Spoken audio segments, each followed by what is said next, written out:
Where's that? That's Kindle's. I don't know. It just came on. Y'all alive? Oh, hello everyone, and thank you for joining. I'm Kindlein here with the Mary Magdalene Ministries. In the studio today, we have co-host BJ and special guest Geraldine. Ashami. Thank you. Do I respond? Keep it tuned right here. We'll be right back after a word from our sponsors, KMT Heating and Air Conditioning. Keep your home comfortable year-round, you need to schedule routine maintenance. Regular inspection will allow a technician to discover potential problems. Problems created by a dirty system include water leaks, freezing up or icing, restricted airflow. Air conditioning maintenance is essential to the long-lasting life of your system. Call KMT today, 919-274-7224. So, can you tell us more about the Mary Magdalene Ministries? Sure. Mary Magdalene Ministries is a grassroots social justice organization that's been in existence for about 45 years now. We specifically do education advocacy targeting children from low-income communities, rural, black, brown, children with disabilities, English language learners, who are oftentimes lagging behind because of discrimination and inequities. And so our work is about assuring that all of our children are treated fairly and equitably in our public education system. Can you tell me more about the House Bill 247? Yes, Kendall. House Bill 247 is a piece of policy that I, as an advocate, am really concerned about.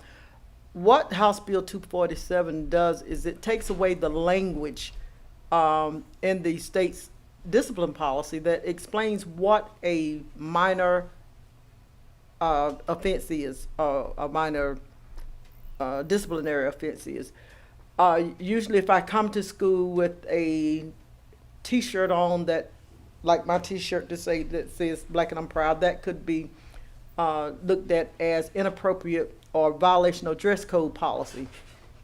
So what it does is it leaves the decision up to principals and principals to determine what inappropriate, what minor offenses are, which would be very detrimental to our population of children who are poor, rural, black, brown, children with disabilities.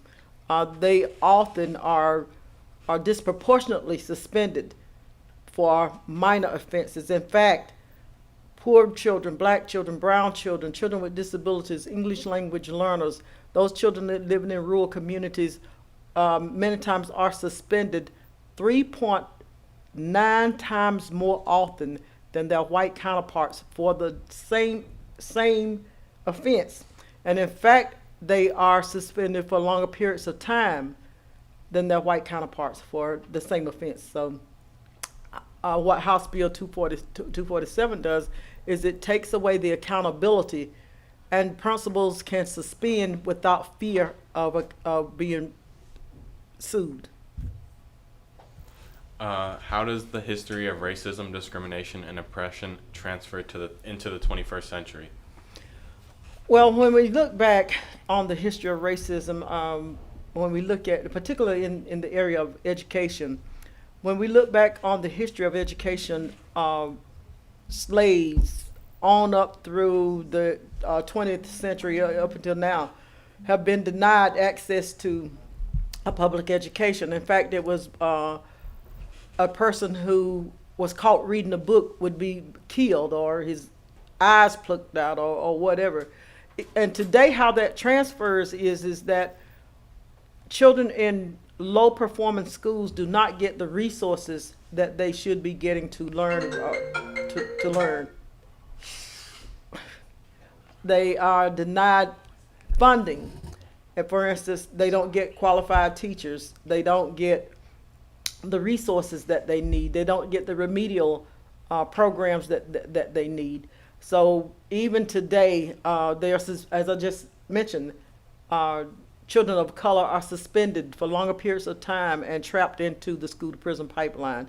So it has continued as we look at police brutality, as we look at still the housing crisis in today's society. So those things that were affecting us even back in the late 1800s are still affecting us today. Ms. Geraldine, can you tell us more about the Leonardo versus State North Carolina case? Yes, the Leandro case is a 25-year-old case that was Leandro versus the state of North Carolina. And what that case was about, Kendallin, is that many of the schools that children are attending, our poor children, our black and brown children are attending, are schools that are inadequately funded. Again, what that means is that they don't have the resources that they need. That may be technology, it may be qualified teachers, it may be social workers, it may be counselors, whatever. And what Leandro has proven, or what Leandro was basically saying, is that to deny children access to funding in our school systems, particularly this population of poor, black, brown, rural, children with disabilities and English language learners, what it's really saying is that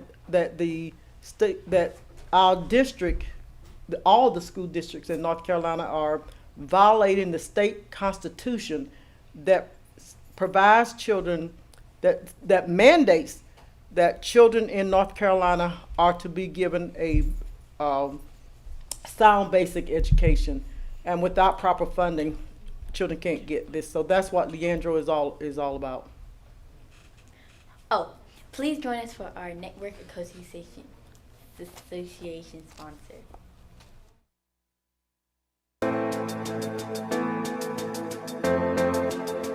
Would you like to increase your performance in distribution and sales and marketing, in research development and manufacturing, and in business functions such as finance, human resources, procurement, and supply chain while leveraging technology?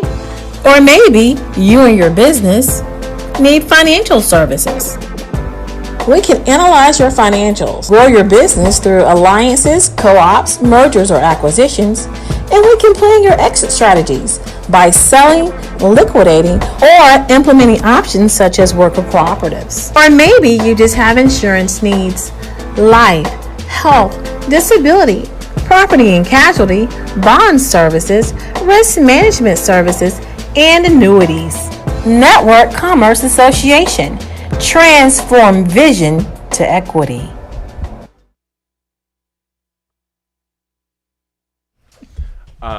Thank you for joining us this evening. Be sure to tune in next week for our live stream. Yeah. See ya. See ya.